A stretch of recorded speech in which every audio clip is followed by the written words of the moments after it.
60 seconds. What's your Skroove? Alright, one of the perks of staying at home, you don't have to cook breakfast.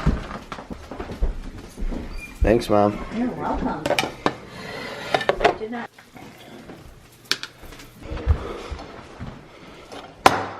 Hey, buddy. Bye, love you. We'll be back. We'll see you in a little bit, alright?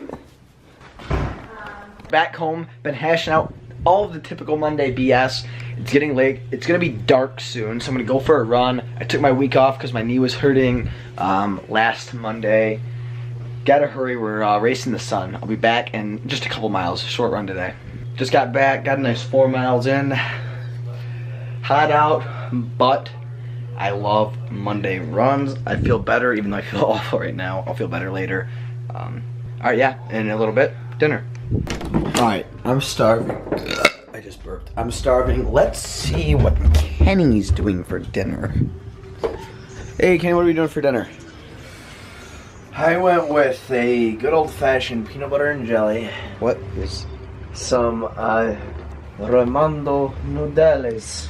Romando noodles. You got Italian and didn't tell me? Yeah, this is like, I don't know. It's stupid. It's like $120 for this noodle dish. Little dish. Is that Noodles & Co.? No, it's the Italian joint uptown. And then some chips are Uncle Nick gave us. They're good. These ramen noodles are delicious. Is that a healthy meal? I mean, yeah, this is peppered with like protein bits. Very ketogenic. The noodles are actually protein. They're not real carby. Made from cauliflower. Mm-hmm. All right, good to know. Looks like I'm on my own tonight. Well, I can order you some. Yeah, you know what? That's all right, man. Yeah, maybe next time.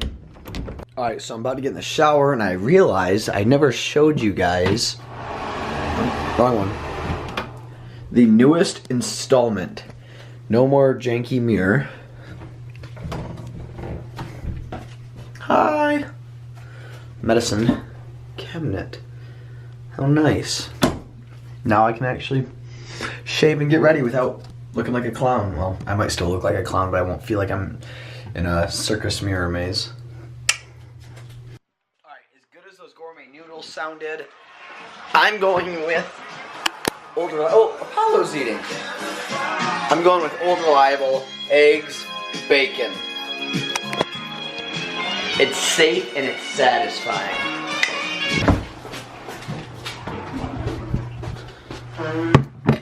I feel like such a farmer. Oh, and that is salsa, not green goo. Alright, time to eat. Alright guys, a while ago I talked about implementing a little series where I break down books that have had an impact on me that I think might be useful to you, the users. First one on the list for me is probably my favorite book of all time, The Alchemist.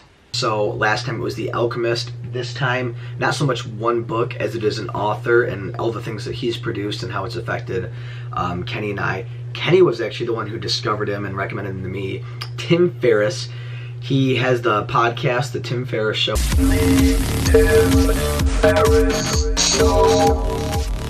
Which was a huge inspiration for What's Your Skroove, actually. Welcome to What's Your Skroove, where we tell stories, share experiences, and get inside the minds of artists, athletes, creators, and musicians. And it's what kind of really inspired us to get into the podcast game, and through him we discovered a lot of the other podcasts we're fans of, like the Joe Rogan Experience, and he's had on guests like Arnold Schwarzenegger and Jamie Foxx and all these awesome names. So he was a big inspiration for the podcast. And then we bought some of his books. His first book that I'm aware of, The 4-Hour Work Week. So this is a book about creating systems for your life and your business so that you're not pulling your hair out every day and you're able to still live a happy, successful life while creating a successful business simultaneously. This is the first book I read by him, and probably as far as the principles go, the least applicable, or I haven't applied them to my life as much. If you read the book, maybe you'll understand it's not as relevant to our brand. And also maybe more relevant towards bigger businesses, but there are some things that I took away from this book, and it's really good maybe if you're considering getting started with a business. It talks about his story and where Tim Ferriss started and how he got to where he is now, or at least where he was when he wrote this book. The next book, and my personal favorite, The 4-Hour Body. I think every person should own this book. The way it's set up is probably why I love it so much, because sometimes I have trouble finishing a book from start to finish. I get distracted a little easily. Shiny object syndrome, if you will. So in this book, it actually has an index, kind of like a textbook, and you don't read it cover to cover. So let's say you want to learn about weight loss or strength gain or muscle gain or hot or cold exposure or intermittent fasting or a slow carb diet. You go to the beginning and say, these are the results I want, and it tells you the chapters to read to optimize those results. And as you can see, I've tabbed a bunch of important chapters in my opinion here. This book is a quick reference guide, and that's why I love it. I kind of want to get into cold exposure again, kind of forgot some of the information on that. Just go to the beginning and I'll tell you right where to go, or look to the index. And that's why I love this book. It's a reference and it's a tool. I think everybody should own this book if you're looking to improve your wellness. Next, Tools of Titans. I have not read all of this one yet because it's more like, in my opinion, a bunch of short stories. In this book, I'll read you the cover. The tactics, routines, and habits of billionaires, icons, and world-class performers. That pretty much sums it up. And it breaks down basically what these successful people do, and people who have mastered their craft and are really living their dream. You know, what do their daily routines look like? What are things that are they doing that, you know, make them successful? And it was from that I pulled that little bit I talked about running. It was either that or Tribe of Mentors, I don't remember. And where they talk about listening to the same song on repeat when they're going on long runs to get into a meditative state. One little trick I learned from Tim Ferriss when he interviewed, I believe, some Olympic runner. She said she didn't meditate, but her form of meditation was listening to the same song on repeat while she was running. So that's something that I do, and it kind of trances me into a meditative state.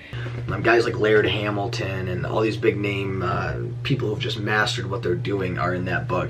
It's a really good book. I haven't finished it. I need to get to it, but like I said, it's a bunch of short stories and it's super interesting. All about success, health, wellness, performance, anything. His newest book, Tribe of Mentors. I haven't read the full thing of this yet, but I've been picking away at it. Kenny's read all of this and all of Tools of Titans. Tribe of Mentors, he asks a plethora of super successful people, like I said, like the Laird Hamiltons and Dom D'Agostino and the Dr. Rhonda Patrick, people who have mastered their fields. He asks them like the same 10 questions. For example, one of the questions, when you feel overwhelmed or unfocused, what do you do? And this person's answer was meditate. If you could have a gigantic billboard anywhere in the world with anything on it, what would it say? So it's these super insightful questions that kind of get inside the minds of these world-class performers, if you will. That's a Tim Ferriss line. And I think a lot of it's super applicable. That's how I really realized, Kenny and I really realized how important meditation is. I think almost every person in this book meditates, except that ultra-marathoner, and her version is long runs with repetitive music. So we realized this is something maybe we should be doing, and that's how we learned to get into meditation. This is an excellent, excellent book, and it's basically a bunch of short stories, like I said, like Larry King's in here, all these super interesting people. Read this book. And this is obviously not a paid endorsement. We're not nearly big enough for that for Tim Ferriss to pay us. I'm speaking from the heart when I say all these books are excellent resource guides. I mean, I rarely really buy books unless the author means something to me. I love Tim Ferriss. His podcast is a great inspiration. Check him out. And the one last thing I want to say is his website is actually set up like kind of like a wiki page, if that's the correct terminology. So let's say you read something in his book or you hear something in the podcast and you remember it later, but you don't remember what show it was on or what the time marker was on or what page it was on. You can just Google Tim Ferriss and then that subject, Tim Ferriss intermittent fasting, and it'll take you to that page of his website and give you all the information where you can learn more about it and more podcasts and what books it's in. And I love that. The way he does stuff is so easy to use and so easy to consume his information. He does this thing called 5 Bullet Friday where he sends out an email every Friday with the 5 most interesting things he stumbled across that week. So this guy does so much, 5149. He gives way more than he gets in return. He's very value driven. I love it. Tim Ferriss, check him out. Whew, that's my spiel. I hope you guys can maybe get some value for that or the last book, The Alchemist. And if you have a book for me that I should be checking out or maybe an author, please let me know in the comments, shoot me a DM, anything. Alright guys, until tomorrow on SkrooveTube. Peace.